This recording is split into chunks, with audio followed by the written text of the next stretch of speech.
Good morning, fellow members of the Academe, our partners in non-governmental organizations, our champions in government agencies, our friends in the private sector, members of the working media, and our friends, alumni across the globe. For those joining us in other time zones, mabuhay po kayong lahat. We are very glad that you could join us today via Zoom or via live streaming on the TVUP YouTube channel and the UP System Facebook page. 2020 is a year of disruption, innovation, and transformation. It is also a year of reflection and reinvention. As 2020 comes to a close, we are all gathered here today for the very first virtual book launch of UP Press for Virtuous Impatience, which is a collection of essays on what our country needs in this fast changing world. This occasion also showcased the collaborative efforts of the University of the Philippines, Office of the Vice President for Public Affairs, the UP Press, the TVUP, the Internet Television Network of the University of the Philippines, the UP Information Technology and Development Center, and everyone who has helped to make this virtual event possible. Please feel to type in where you are watching us from, as well as your well wishes for our author, and we'll be reading some selected messages as we go through our program. To jumpstart our activities, it is my pleasure to introduce to you Director of UP Press, Dr. Jose Neil Garcia, to give the welcome remarks. A very pleasant morning to all our guests. On behalf of the University of the Philippines Press, allow me to congratulate Professor Emeritus Ernesto M. Pernia for the digital launch of his book of essays, Virtuous Impatience, What Our Country Needs in This Fast-Changing World. This book gathers together Professor Pernia's think pieces, commentaries, opinion essays, and reflections, delivered and or published over the last few years. Taken together, they represent his argued understanding of and nuanced and often comparative position on the intractable problem of national development. These have, of course, all been fecundated by and in Professor Pernia's extensive dedicated experience as an economist, an academic researcher, a teacher, a government advisor and administrator, as well as a public intellectual who has been quietly and diligently chronicling and analyzing the social and political trajectories of our country's economic story over the last few decades. In these various capacities, Professor Pernia has been offering his insights about these stories' inescapably complex and intersectional nature, as well as giving recommendations on how policy might serve our people's interest best. Again and again, Professor Pernia reminds readers about the need to pluralize their vision as well as complicate their understanding of the fraught national project of improving the social and economic well-being and overall quality of life of our people. The need to adopt a supple, self-reflexive, and dynamic attitude of complexity is apparent in the very title of his book, which literary enthusiasts might recognize as one of the best-known registers of paradoxical thinking, an oxymoron. Indeed, while Professor Pernia largely equates virtuous impatience with a heightened sense of urgency, something he endorses among both our public servants and our people in general, if only to spur them into much needed socio-political action, the oxymoron, as formulated, captures the qualities of both fortitude and exasperation, goodness and displeasure, that, like other paradoxes, exceed the strictures of binary logic, bringing us closer to the messy and interpenetrating flux of our life world and reminding us all of the irreducible complexity of reality itself. In a couple of essays, Professor Pernia discusses the vital importance of knowledge capital. As he puts it, in our case more specifically, this pertains to the research-based suprastructure that the UP, being by law our country's one and only national university, is called upon to nurture and to promote. Here, he emphasizes the public value of supporting the various disciplines of STEM over the short and the long terms, in order to aid and sustain our country's material development. However, guided by Professor Pernia's own interest in complexity, we can of course also say that, most certainly, the disciplines of the arts and the humanities likewise deserve to be championed and upheld, for they are the wellspring of talents that do constitute what economists are increasingly calling the creative industries.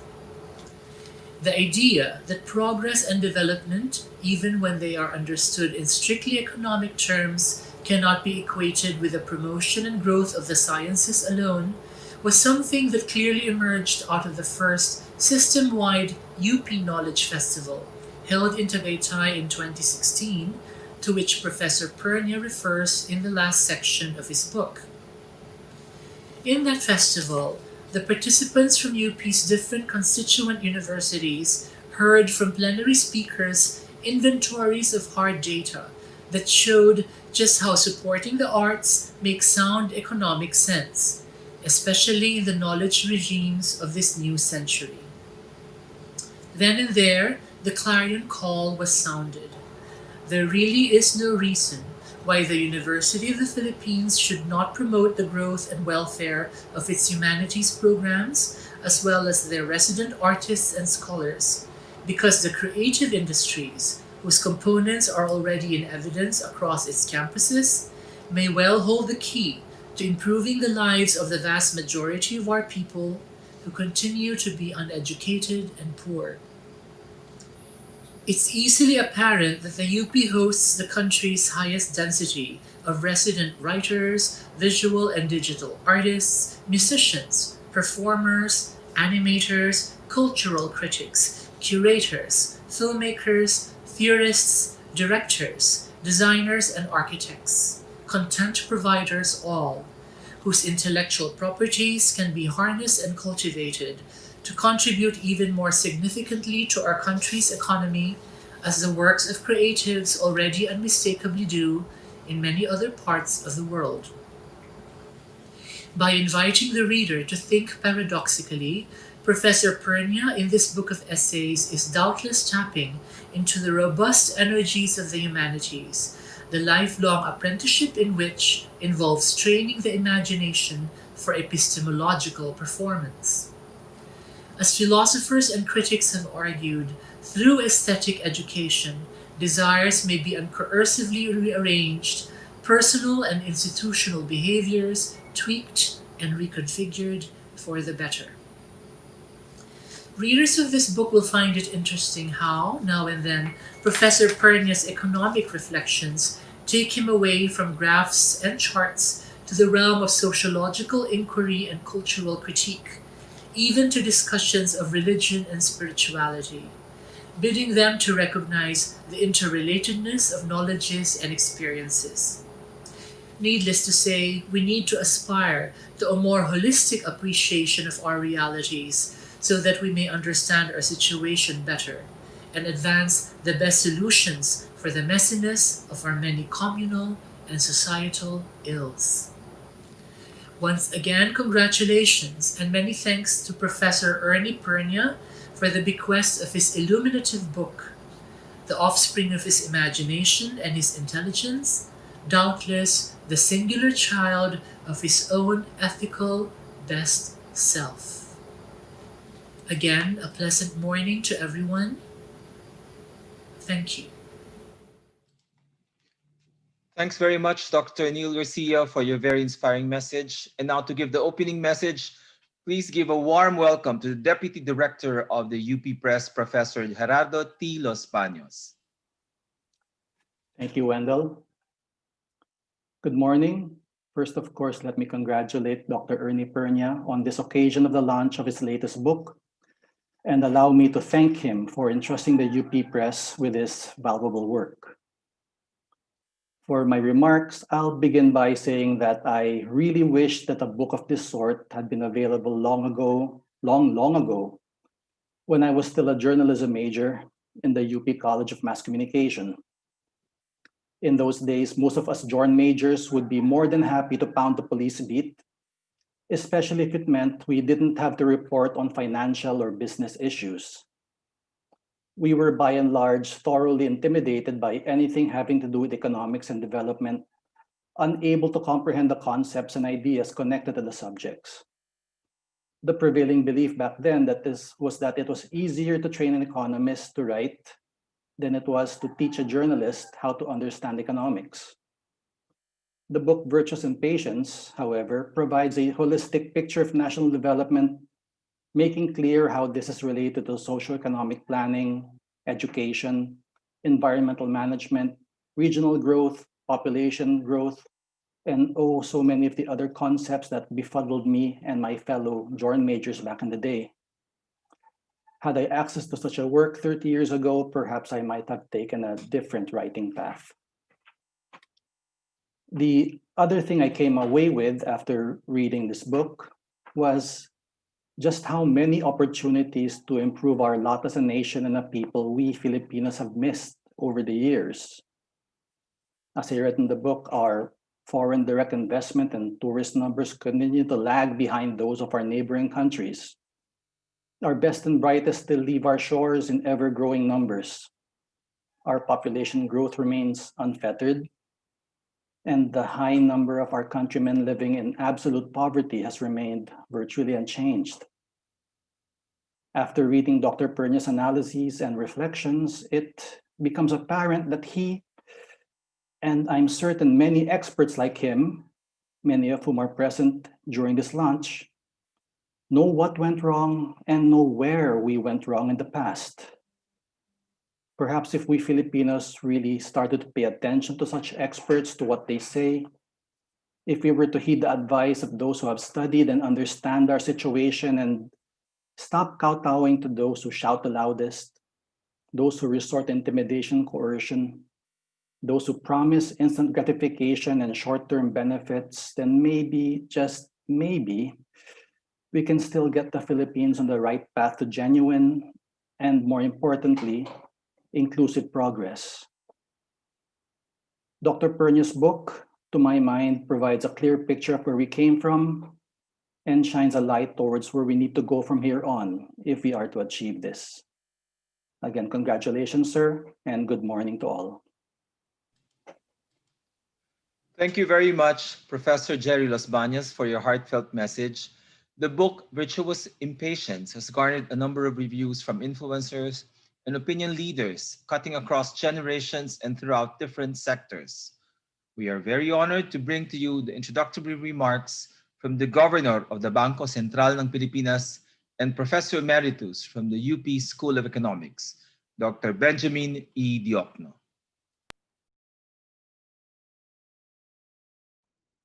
Ernie is a colleague at the UP School of Economics and until recently in the cabinet of President Rodrigo Roa Duterte. He is what I consider a rare breed of complete economist, being an academic, an important resource of many international organizations, and have served as a senior policymaker in government. There is an abundance of lessons you'll pick up as you go through this book.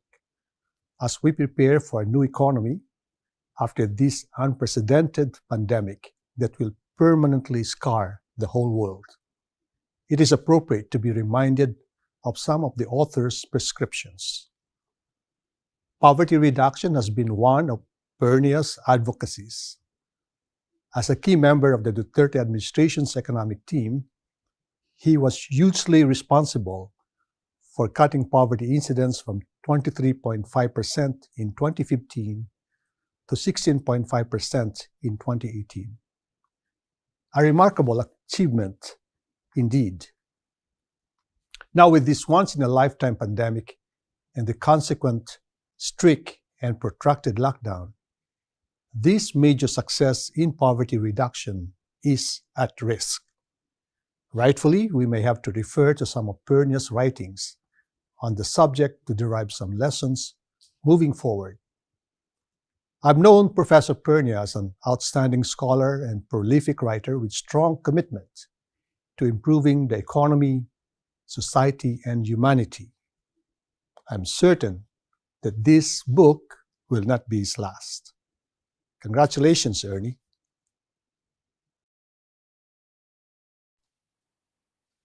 Thank you very much, Dr. Benjamin E. Diokno. Your vision for investments in human capital and public infrastructure, as reorganization and professionalization of the bureaucracy, is a Carillon call for a better normal in the national development. Our next speaker is a full professor at the UP School of Economics and is the representative of the second district of Marikina City. It is with great pleasure that I introduce to you Dr. Stella Luz Alabastro Kimbo. Magandang umaga po sa inyong lahat. I have known Sec Ernie for a long time, 26 years to be exact. So you have to believe me when I tell you that Sec Ernie is impatient, virtuously impatient. The title of the book perfectly matches the author. His sense of urgency is deep and innate. Sec Ernie was my first and only boss outside government. I was a graduate student in the early 90s and became Sec Ernie's research assistant while he was a senior economist at the ADB. I was tasked to help him write a paper on access to safe water and sanitation. Very important indeed, but not the sexiest topic. All I remember about this experience was that it was too short a stint to get to know the real Sec Ernie as the economist, planner, demographer, technocrat, bureaucrat, teacher, writer, manager, thought leader, warrior, and Filipino. It was only when he returned to the UP School of Economics after he retired from ADB that I became fully aware of all of these facets of Sec Ernie. If you're not as fortunate as I am to have gotten to know him, the essays in this book faithfully reflect the persona and, more importantly, the thinking of Ernesto Pernia, PhD. The only other paper that I wrote with Sec Ernie, along with the rest of the UPSE faculty, was a piece that sought to urge legislators to vote in favor of the Reproductive Health Bill. Sec Ernie, of course, led the pack, being an expert in population economics, having written his PhD dissertation on urbanization, population growth, and economic development. The RH bill, as we all know, eventually became a landmark legislation of the Aquino administration, thanks to Sec Ernie's interventions and vigorous campaigns. In fact, I saw him a few times at the Gallery of Congress as he was watching the plenary debates. Parts 3 and 4 of Virtuous Impatience narrate the history of the RH debate, the passage of the RH law, and the continuing battle in the Supreme Court. Unlike many policy researchers, Sec Ernie actively participates in the full policy research cycle, from discernment and writing to dissemination and debates. He generates knowledge, makes his stand known, and eventually makes himself part of a collective voice that is able to actually influence policymaking.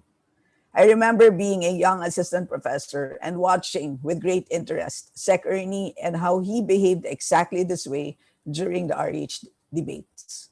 Only a person who is virtuously impatient can do this. Courage is another important virtue. He does not explicitly talk about this, but courage resonates throughout the book.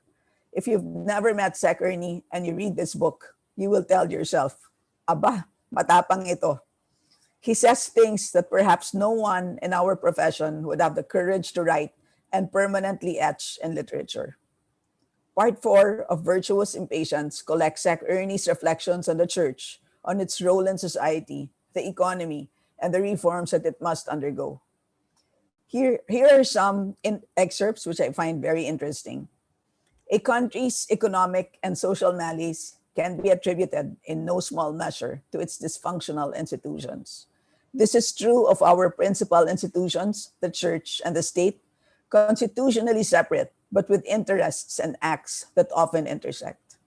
Deep reforms in both institutions, bogged down by misgovernance, are called for if the country is to move to a path of sustained economic and social progress.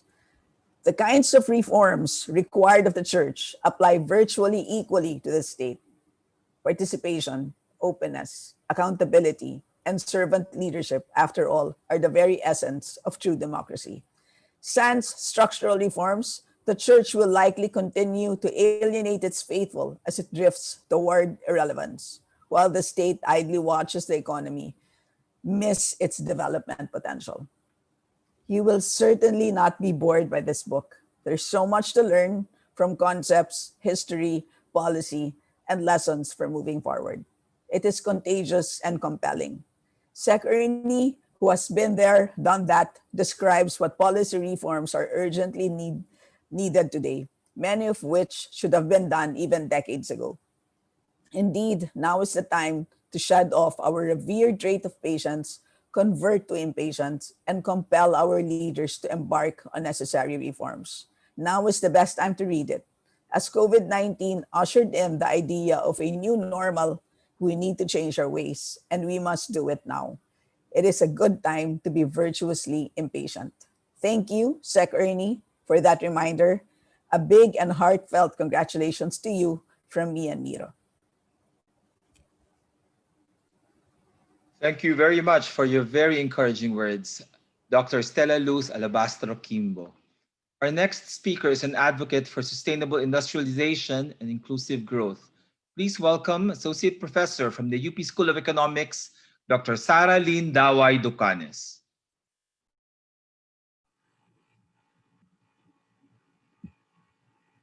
Magandang umaga po sa lahat. I would first like to congratulate the Secretary, Dr. Ernie Pernia, or as we fondly call him, Secretary Manager. Virtuous Impatience is a compendium of articles which spans more than 2 decades of careful analysis and reflection on various issues that at the time of their writing beleaguered Philippine society and sadly, yet unsurprisingly, continue to plague the nation.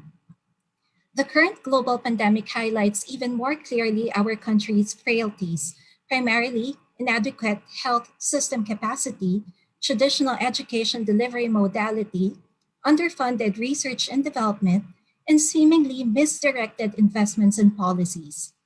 Virtuous impatience is now even more required of our leaders and policymakers in crafting and implementing policies for the benefit of all, not just the privileged few, and of the citizenry in holding them duly accountable. This book should be of interest not only to students and academics in economics, but also to those in other fields besides public and private sector officials, and perhaps anyone with a deep and abiding concern for our country's inclusive development. The author has made complex economic concepts, principles, and issues more easily accessible for general readership.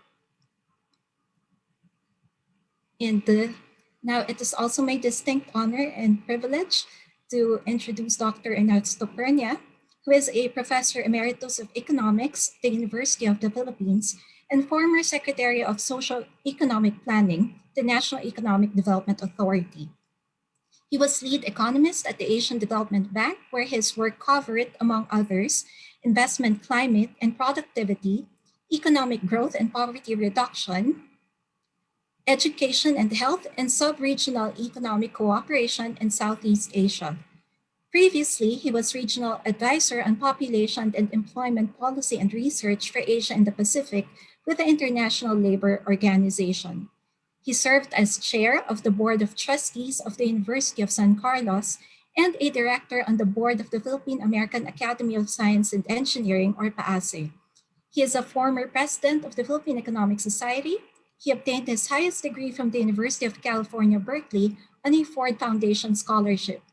He received the first award as Outstanding Young Scientist, the Social Sciences, from the National Academy of Science and Technology. He was chosen by the PAASE for the 2015 PAW Science Lectureship Award and inducted into the PAASE Hall of Honor in April 2018. Now, this in no wise exhausts the extensive list of accomplishments of Dr. Pernia, as he has authored several books, chapters of books, and articles in both national and international journals. Without further ado, please welcome Dr. Pernia.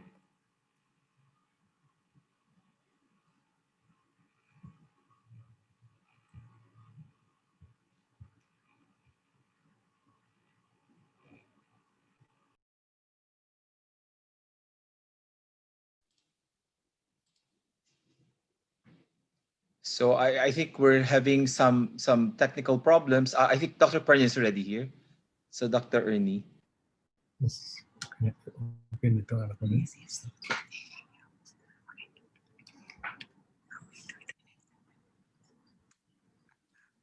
We're having a little difficulty. Okay. Okay. Wait a minute.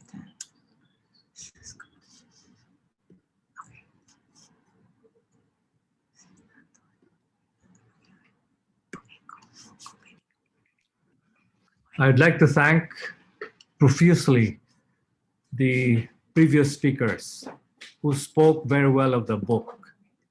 And so it's very encouraging to me. So good morning, everyone. And thank you for gracing this occasion.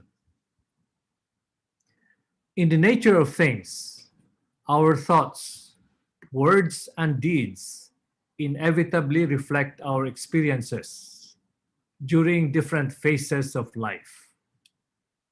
In this vein, the title of the book harks back to my early growing years, which is not too long ago, under my parents' tutelage.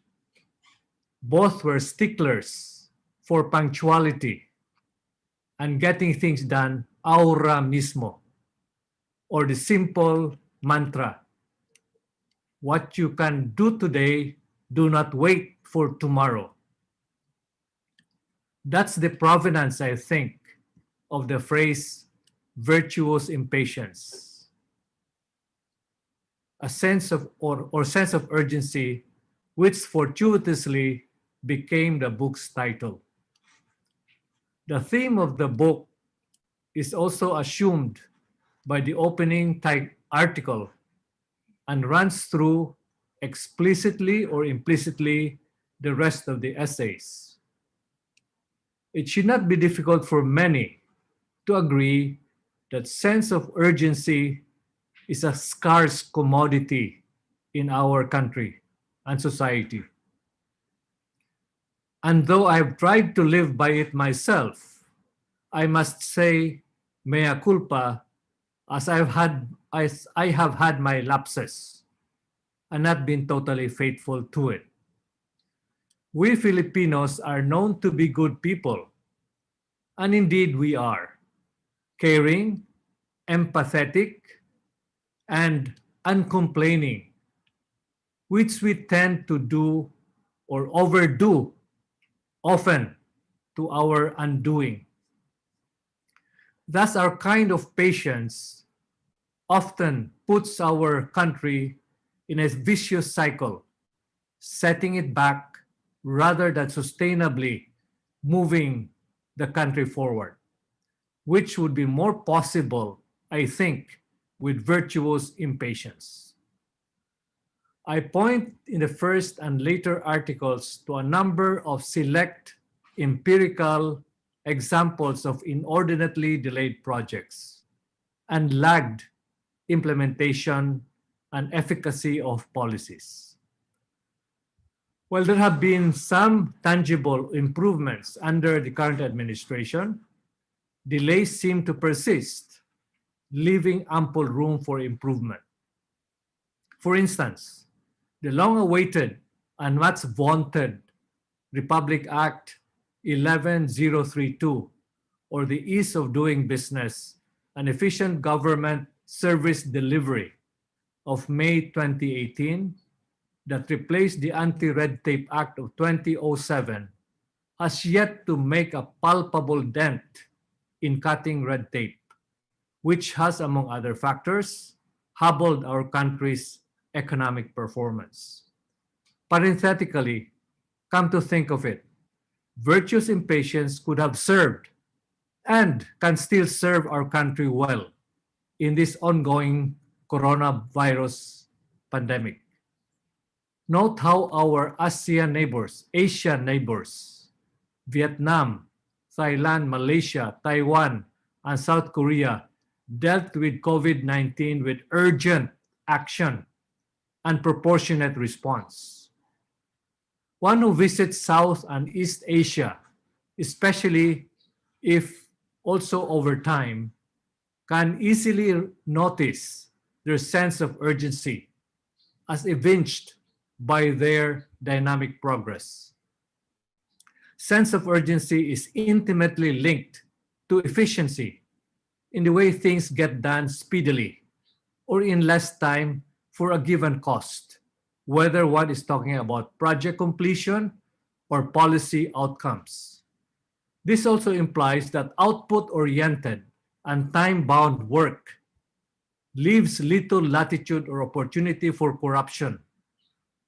The consequence is that physical and social infrastructures are significantly improved, human capital is enhanced, while legislative bills are passed and implemented faster with beneficial effects. Thus, sense of urgency is synonymous with virtuous impatience, as it results in a virtuous cycle of sustained economic growth. Thinking about how our ASEAN neighbors, which used to tail the Philippines, have overtaken our country one by one, while somewhat depressing, should motivate us to be virtuously impatient with the way progress or lack of it is felt by the majority. Malaysia passed the Philippines in the early 1980s, Thailand circa early 1990s, and Indonesia in the early 2010s, and Vietnam, which has been consistently growing faster than the Philippines, may be the next one to see us in its rearview mirror, biting the dust. A dreadful thought indeed.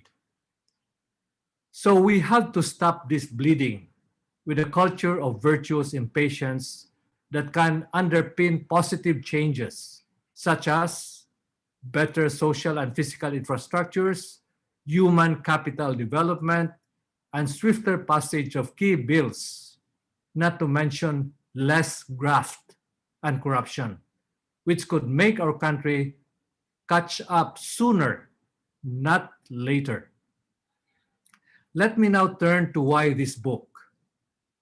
Professors, academics, scientists are created by society, by the nation, not only to teach, but also to do research and publish scientific or technical papers in professional journals. But that is not quite enough. We or our proxies must see to it that key messages of research papers are effectively communicated to the wider public so that they are made aware of critical issues affecting them and society at large. The essays in this lean book are largely non-technical, intended for general readership, spanning a decade, yet a few date as far back as 2 previous administrations. One would be tempted to say that since these essays were written some time back, they are hardly of any relevance in this day and age. It may come as a surprise, though, that many of the issues of concerns then continue to ring true to this day, which speaks volumes of how our country has progressed. Hence, these essays can serve to remind both policymakers and the citizenry of the sins of omission or commission of leaders in the public and private sectors. Accordingly, the citizenry can and should call out the country leaders to task and demand pertinent actions and results from the authorities. Moving forward beyond this COVID-19 crisis, lessons from the past may apply again in a new normal world where economic and social and political activities may need to reboot or begin de novo.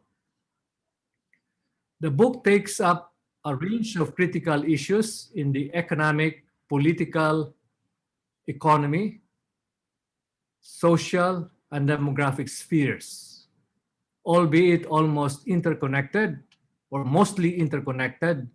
These are organized into 6 parts. Part 1, development policy and institutions. Part 2, poverty and economic growth. Part 3, population and development. Part 4, Church and State Dynamics. Part 5, Labor Export, Regional Development and Inequality. And Part 6, Science and Technology and Innovation. I do hope you'll have a bit of fun leafing through this book and find the essays of public interest, possibly with implications for personal well-being. In the post-COVID-19 milieu, many of the activities of society and the economy may have to start anew, and lessons from the past, such as the need for virtuous impatience, may be poignantly relevant going forward. Thank you, and pleasant day to everyone. Thank you very much, Dr. Ernesto M. Pernia. Your extensive publications in both academic journals and opinion columns are a mix of social and policy commentary for inclusive and sustainable national development. Your words rang true then, and they still ring true to this day. Mabuhay po kayo. Before I introduce our next speaker, I just wanted to cite some of the messages in the chat box. I just want people to know that we are being watched by people from Vacaville in Northern California, from Charlotte, North Carolina, from Australia, from Carnegie Mellon University. We also have people from Chicago and New York, Tokyo, Singapore, and from all over the Philippines. Mabuhay po kayo at kami po ay napakasaya at sinusuportahan niyo po ang book launch ni Dr. Ernesto Pernia. And from these places to our next speaker who's joining us from New York, we are pleased to have with us today the daughter of our author, who also happens to be Director for Product Marketing, Banking and Securities at Intralinks. Please welcome Patricia Pernia Gatmaitan. Good morning or good evening, depending on your time zone. Thank you everyone for staying safe and attending this virtual event to launch a very important book. As the firstborn to my parents, Ernie and Nenny Pernia, I was essentially raised on virtuous impatience. While it seems like a wise principle for child rearing, having personally lived through this meant a handful, maybe more, of frustrating moments while growing up. For example, in many social gatherings, we were usually the first to arrive. My dad also used to insist on dropping me off at parties early so that I could also come home early. And forget about sleeping in on Sunday mornings because we attended Mass early at 7:30 in the morning.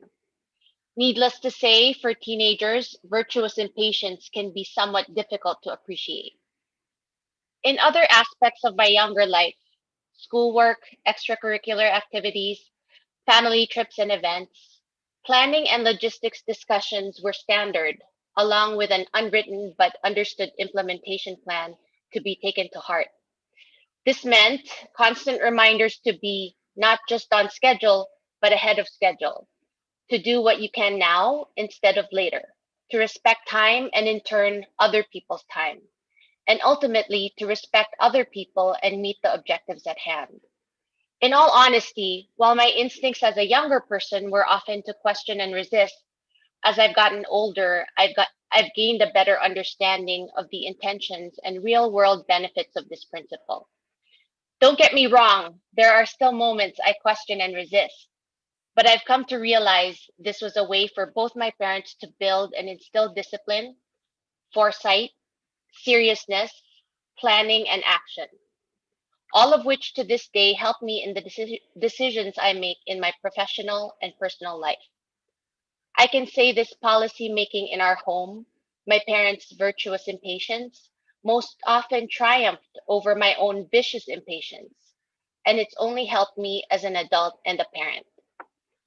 This book of essays by my dad captures this concept on the grander scale of things, how this impatience, that general sense of urgency, the timeliness of doing things, the planning and logistics of implementation, the respect for time and for others are all relevant, if not critical, to the interconnected world of policy making and development.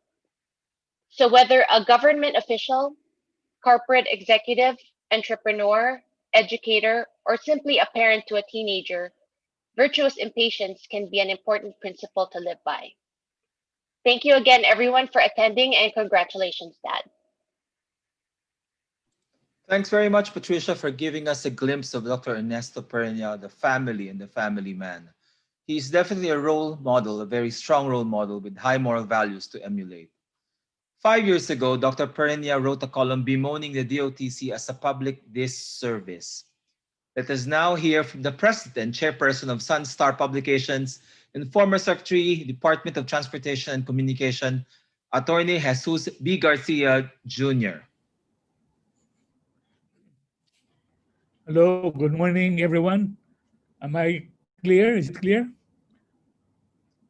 Yeah, I hope so, because I am here in Dipolog, virtuously impatient to return to Cebu. But I was caught here since March, and I've been stuck here, 12 kilometers away from Dapitan, where Jose Rizal was exiled for a while. Jose Rizal, who exposed the vices, the defects of the Spanish rule of the Philippines, and of course with some suggestions, primarily education. That's exactly also what Dr. Pernia is doing. And well, I am happy to admit that I have known Ernie Pernia for almost 60 years, ahead of his wife, and double that of Stella, 26 years. And I'm not very happy to admit that we are aging, but we have to accept that fact. Now, several speakers have already talked about the virtue of virtuous impatience. And I would not then go into those details because I'm not really that competent, although I read and I know Ernest's ideas. I would rather talk of the context within which I have read Virtuous Impatience. And by the context, I mean my own views on the present situation, the present political situation, social situation, which have been a subject of discussion between Ernie and myself for 5 decades or over 5 decades. And so I am attracted to the book because it fits perfectly into my own analysis of what led us to where we are today. And I would attribute that to historical reasons, to 3 things primarily. One, the famous statement that I've always kept in mind: Spain taught us the virtue of religion, and America taught us the virtue of greed. And of course, the third is our own cultural heritage, which is very clannish and very family-oriented. On the first, what Ernie is saying in this book really fits in just exactly into this context. For example, when you talk of the virtue of religion, especially at the time the Spanish were here, we were told to just, bear the arrows of misfortune, because anyway, your reward will be great in heaven. And this was, of course, implemented by the church and by the politicians. And being poor, being marginalized, being victimized became also a virtue because of this irony of things. So, but then what happened in this Spanish times was the fusion of church and state by virtue of the so-called Patronato Real. This is a dual oligarchy, and it has led to a lot of bad things for the Filipinos, and all of this reflected in Ernest's writings. But the net effect of this dual oligarchy, because of that famous Patronato Real, is the marginalization and victimization of the Filipinos. The second is the American maxim, the virtue of greed, and that is taken literally. Americans believe that greed is a virtue because of an interpretation of Adam Smith's thought that if you just work for yourself, for your own personal benefit, you will eventually work for the benefit of all by virtue of the so-called invisible hand. That has been proven several times, but the thinking still persists. It persists in the form of the trickle-down theory of economics. Without government action, we can balance in equilibrium the benefits of society. And now the new version of that is high tide lifts all boats. It's the same thing. Let government out, let there be no positive interference in the social setup, the economic particularly, and everybody will be happy. And of course, the biggest proponent of that is the USA. And of course, also, their poverty rates are going up very high. So what has happened? What has happened is that when the Americans came, the dual oligarchy of the church and the state now entered a triple oligarchy business. So now you have the three. And details of this, the institutional ramifications of this are very well discussed by Ernie. But again, the result of this is the marginalization and the victimization of the poor, which is very tragic. And the book of Ernie addresses all this. That's why it's very attractive to me. Now, the third is our cultural heritage. Well, we are Asians, family first. Wala nang bayan muna. No? Family, right or wrong. There are virtues to that, but then also there are, shall we say, tendencies there where we don't really think of the common good. So, but then again, those are all addressed by Ernie. Now, I have very few, so I have very little time. So I just say Dr. Pernia, Ernie Pernia, submits a lot of proposals, practical as well, practical proposals. And I would like to just highlight one, you just mentioned earlier, which is the population control. No?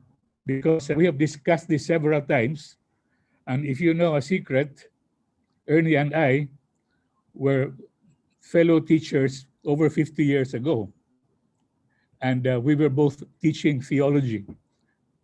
At that time, the buzzword was the preferential option for the poor. So that it is my thesis that underlying and unifying motive of Ernest's writing has been the love for the poor, his concern for the poor. Because these development policies really are for everybody, but for the victimized particularly. So now the point now is the population, because we've been discussing this with Ernie years and years. Now, this really the church stand on reproductive health. Now, let me spend some for the cabinet of Amos. Since then, was preparing for the Philippines under a non-Catholic president, had a different view from the church on population policy. And so the bishops requested, I will not name names, many of them still alive, requested a meeting with the president's team in Intramuros, scheduled for 2 days. Dr. Shiel Habito was there, and some other cabinet members. Now, President Ramos asked me to join because he knew that I was teaching theology. And the church, the bishops explained very briefly their stand. And that meeting was scheduled for 2 days. Now, within 2 hours after the pleasantries, the meeting was over. I simply told the bishops what the Catholic Church teaches. So there is a tendency among our clergy to overstate, or if not misstate, church doctrine on population policy. We discussed it with Ernie when that encyclical came, Humanae Vitae came out. It says there, birth control, artificial birth control is not allowed. But there is no definition of what artificial birth control is. So one theologian said, 100 years from now or less, when the church will reverses its policy on birth control, the encyclical will start like this. As we have always taught in the past, birth control is allowed because there's no definition. Anyway, Dr. Pernia is very well aware of that, and that's why the church cannot stop him, because what he's telling is in accordance with Catholic teachings. And that is his theological background, I think, is the unifying force, because the theology has a very, very broad coverage. Now, the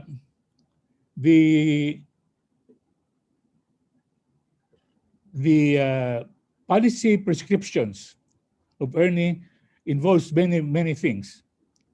But one of the things that attract me is regarding the plight of our OFWs. Because really, if we cannot develop ourselves economically within the Philippines, then we need to send our people abroad. And that's very, very destructive of family. And therefore also of the very fabric of our social existence. So all the prescriptions of Ernie are urgent. The poor cannot wait. So the time now, indeed in our times now, impatience is a great virtue. Congratulations, Ernie, on your book. I know you as a very brilliant person, and I'm not surprised that you produced such a brilliant book. Thank you. Thank you very much, Attorney Jesus B. Garcia Jr., for your enlightening message. Your very candid take is refreshing, as it is eye-opening in our quest for efficient and dependable transportation systems as the backbone for national recovery and economic progress. And now we turn to the private sector. To give his message, please welcome the former CEO of the Institute for Corporate Directors and Governor of the Management Association of the Philippines. Please welcome former University of the Philippines President, Dr. Alfredo E. Pascual. Thank you, Wendell. Good day to all. I'm thankful for having been invited to this launching of the Virtuous Impatience, a book that brings together some of the thoughtful views of UP Professor Emeritus Ernesto Ernie Pernia. His essays in the book focus on development, and I would say in several sections of the book, it's the lack of development that is coming out.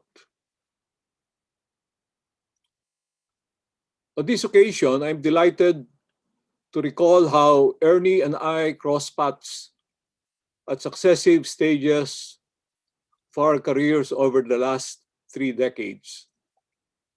Our first encounter was in the late 1980s at the Asian Development Bank. We were colleagues in the bank for quite some time. So we were in different parts of ADB. We had occasion to work together. In fact, I used to refer to his studies on poverty reduction in my work on ADB's private sector development strategy in Asia and the Pacific. When I retired from ADB, a few years after he did, our paths crossed again in 2010 at the University of the Philippines, our alma mater dear. Some of the essays in the last chapter of Ernie's book resulted from studies that he made in support of my strategic initiatives in UP. After UP, we encountered each other when I was a board trustee at the Philippine Institute for Development Studies. He came in as PIDS chairman, having assumed the leadership at NEDA in 2016. Along with others, we are now both engaged in addressing human capital development issues in the country under the aegis of PAASE, the Philippine American Association of Scientists and Engineers. I was thinking, having gravitated into the same workplaces cannot be just mere happy coincidences for the two of us. I surmise are tending towards the same mission-driven institutions, such as ADB, UP, PIDS, and now PAASE, indicates that we have a shared passion for development, the kind of passion that has defined Ernest's individual life's work, and I would say as well as mine. Publishing a book means that the author can reach out to a larger audience and present ideas to help readers understand realities. While Ernie is a well-published academic, his current book is not academic at all. It is in popular language and thus highly accessible. The essays in the book may have been published in newspapers over the past years, but they are still fully relevant today, as Ernie has already explained and emphasized in his earlier talk today.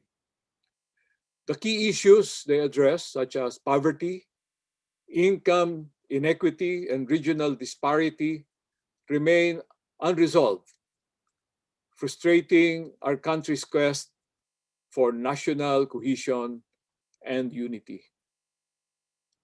Sadly, the book also serves as a bitter reminder for us all of our undoing as a nation. Consequently, sad to say again, our children and their children will inherit a country that has lagged behind our neighbors in Asia. Ernie has pointed out a very accurate timeline of how our neighbors have left us behind. We have strayed from the path of development that has proven to work for similarly situated countries. Reading through the essays of Ernie jogs our memory of missed opportunities for advancement.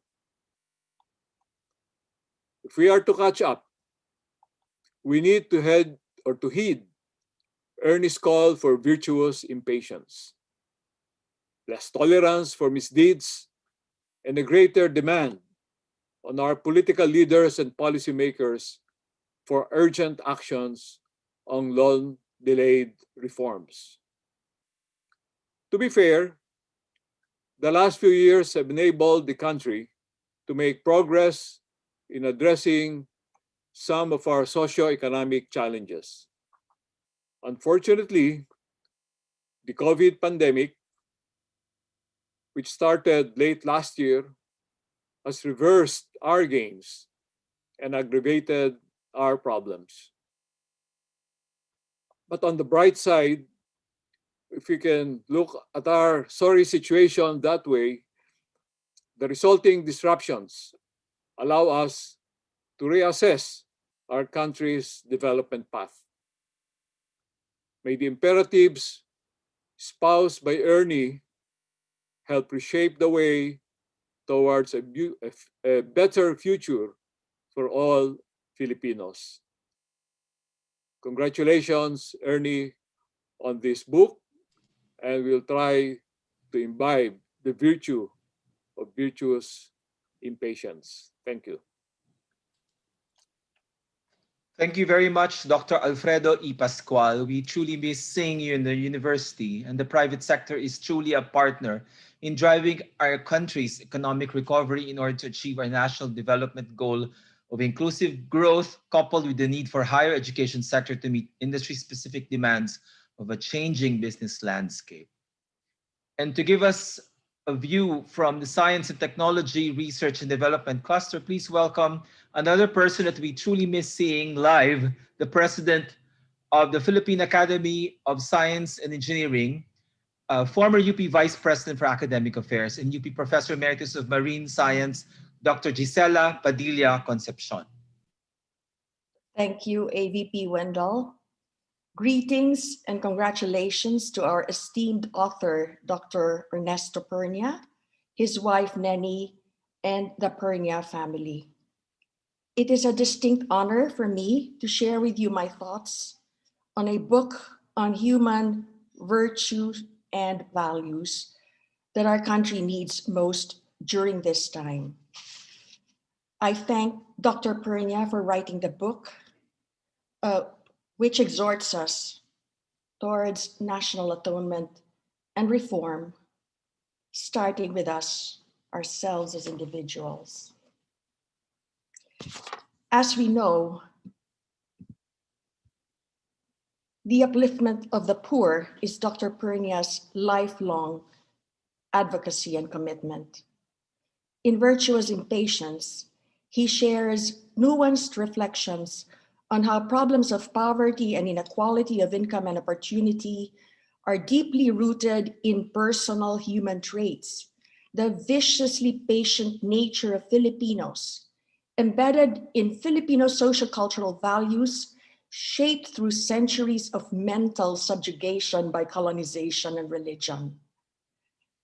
The Filipino citizenry, local and national leaders, manifest great tolerance for uninformed decision-making, unskilled implementation of actions, leading to inefficient, non-productive performance and outcomes.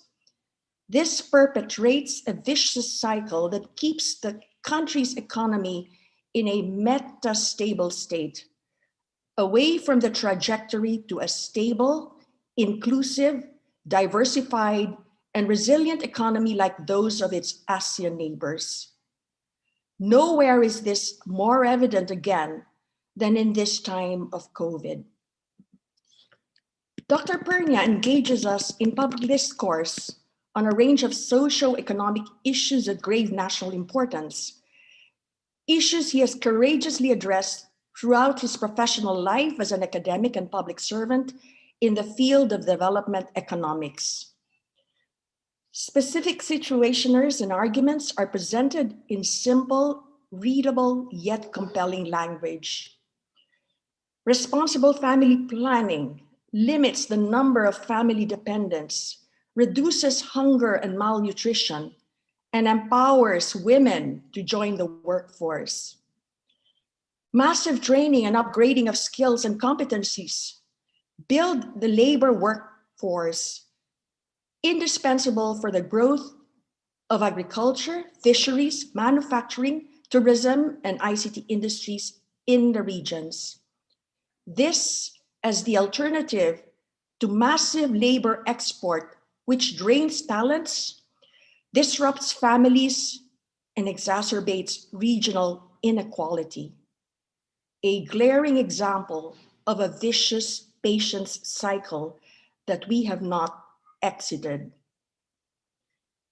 Paramount is investment in an advanced, robust higher education system with emphasis on science and technology and innovation, arts and culture, to build human knowledge capital, the so-called superstructure, attract foreign investments, and with local R&D, lead to sprouting of innovative income-generating enterprises in the regions. Only with an educated citizenry can we expect to see the rise of a critically discerning and virtuously impatient public an electorate that demands integrity, competence, and dedication from its elected officials, and the decline of patronage politics. Institutional reforms towards organized, effective governance at the national, regional, and LGU levels, led by virtuously impatient leaders and implemented by ethical civil servants, would spell pro-poor growth or a larger proportion of GDP accruing to the poor. Government investments that empower poor individuals, in addition to infrastructure, land use, transport, and ICT programs, would redound to upliftment of the poor. The Filipino citizenry, public leaders, as well as religious and private sectoral leaders, are urged to re-examine the true meaning and practice of Christian values in the context of challenges we continue to face today. I would like to say at this point that Ernie Pernia is a stalwart member of the PASE, dedicated for decades to increasing government support for SNT in the country. In closing, during the Christmas break, I would like to encourage all of us to read the book, to guide us in our strategic actions to be taken during the pandemic in the coming years. I would say that it is a must read for all of us. Thank you.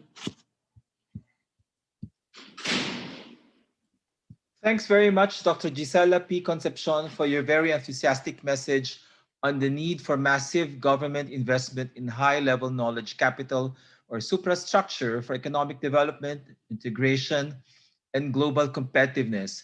I know everyone is very excited to grab your own copy of Virtuous Impatience. The book, Virtuous Impatience by Dr. Ernesto M. Pernia, is available at the UP Press online bookstore at press.up.edu.ph/store or at the UP Upper Shelf Bookstore, the first commercial UP Press outlet at the UP Town Center, the Ayala UP Town Center. And you may also send an email requesting for a copy to UP Press in the email address on your screens, press@up.edu.ph. Order now. Only the first 50 orders will receive the limited edition autographed copy of Virtuous Impatience. We would now like to ask our author, Ernesto M. Pernia, for his parting words to our speakers and to our viewers. Dr. Pernia.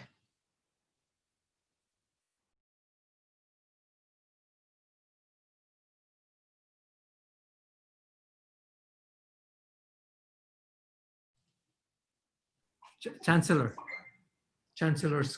closing. Okay. Before the Chancellor, Dr. Pernia, you may want to reiterate some of the things that there are people who arrived late, and maybe you would like to say a few words to people who may want to buy copies of the book before we call on the Chancellor. Yeah. Thank you very much, everyone. This is really overwhelming in terms of the satisfaction I'm getting from this little book, lean book. I'm happy that there are many. The comments were very favorable, and the guest, I think, is quite varied and wide. Not only in the Philippines, it covers other countries as well.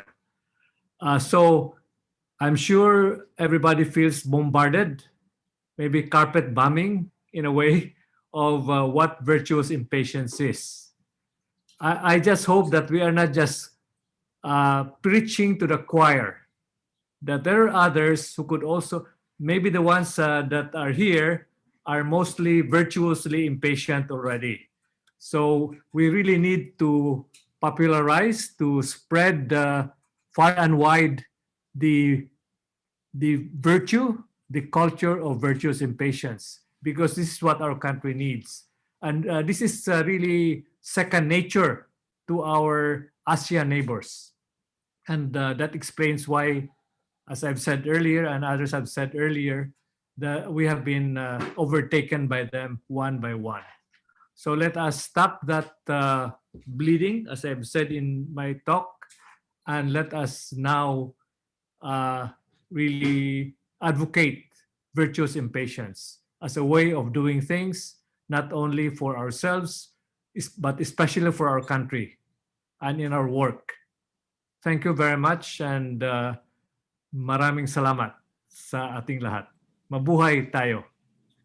There you have it, ladies and gentlemen. Dr. Ernesto M. Pernia exhorting everyone to have a strong sense of urgency and to constantly demand this from all our policymakers and leaders. To formally close this very first virtual book launch of UP Press, we are very honored to have with us this morning the Chancellor of UP Diliman, Dr. Fidel R. Nemenso, to give the closing remarks. Good morning, mga imbuntag sa tanan.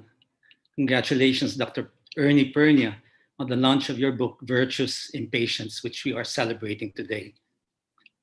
The book addresses wide-ranging questions such as, why has the Filipinos' patience crippled the nation? How can we forge ahead, just like our Asian neighbors? What must be done in the field of science and technology so that we can become a globally competitive knowledge economy? This book comes at a crucial time when the country's most pressing issues are amplified by the COVID-19 pandemic.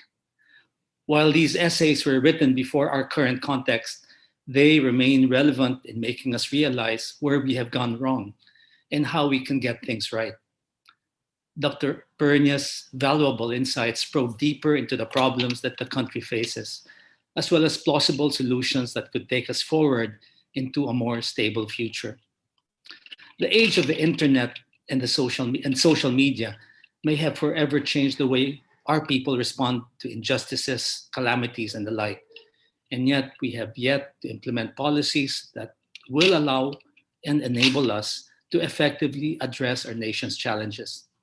There are underlying values and attitudes among leaders and citizens alike that prevent us from consistently working on resolutions rather than focusing on enduring difficulties. This pandemic has forced some institutions to modernize and adapt, but whether these necessary steps can provide us with lasting results, we have yet to find out. The book, Virtuous Impatience, highlights the long but hopeful road towards our country's development and the critical choices that could take us in the right direction. So whether you are a student, an educator, a policymaker, or otherwise, this book allows us all to consider an encouraging future. That is, if we are all willing to contribute to the change our country desperately needs. Salamat, Ernie, sa imong suporta sa UP o pagpaambit sa imong mga ideya o damgo. Kanamo. Again, congratulations, Ernie, and the UP Press on the launch of this fascinating collection. Daghang salamat. Thank you and good morning to all. Daghang salamat, UP Diliman Chancellor Dr. Fidel R. Nemenso. This concludes the virtual book launch of Virtuous Impatience by Dr. Ernesto M. Pernia. We would like to thank our viewers here on Zoom, webinar, and YouTube, and UP System FB page for spending a delightful hour with us. Let us read some of their comments. Emil Bolongaita, all the way from Australia, says, Carnegie Mellon University extends its heartfelt congratulations to Professor Ernie Pernia. Thank you for your virtuous patience. I look forward to reading the book. Best wishes. From Chris Lim, Dr. Ernie Pernia from the Lay Society of St. Arnold Janssen. Congratulations. And we have one more message from former NEDA Undersecretary Adora Navarro, watching from Quezon City, Philippines. Congratulations and thank you, Professor Pernia. Without telling me exactly what to do and how to do my job when we were still together at NEDA, I learned a lot just by listening to you and watching you decide matters raised before you. Thank you for recognizing the energy and persistence of the NEDA Regional Development Group in pursuing actions and results. Your virtuous impatience rubbed off on us. We will be sending all your messages, greetings, and well wishes to Dr. Pernia For our viewers here in Zoom, you are in for a delightful treat. There will be an intimate after party after we stop broadcast. So please stay after the closing credits to interact with our author and guest speakers. To be hosted by our Vice President for Public Affairs, Dr. Elena E. Pernia. Mabuhay po ang UP Press, mabuhay ang Universidad ng Pilipinas, mabuhay ang Bansang Pilipinas.